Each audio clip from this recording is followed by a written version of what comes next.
А перед тем, как ты купишь аргонно-дуговой аппарат и пойдешь на нем учиться, давай тебе немного про него расскажу. Как ты думаешь, сколько нужно аргонщикам на город населением 55 тысяч человек?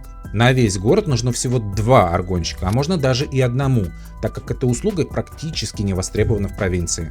И это не основное направление, это дополнительная услуга, которую ты можешь предоставлять. Что случится, если в городе не будет аргонщика? Этого практически никто не заметит. Но тебе же в интернете расскажут, что по-легкому деньги грести будешь. Ну тогда у них не должно хватать времени на курсы и заказы с других городов, правильно?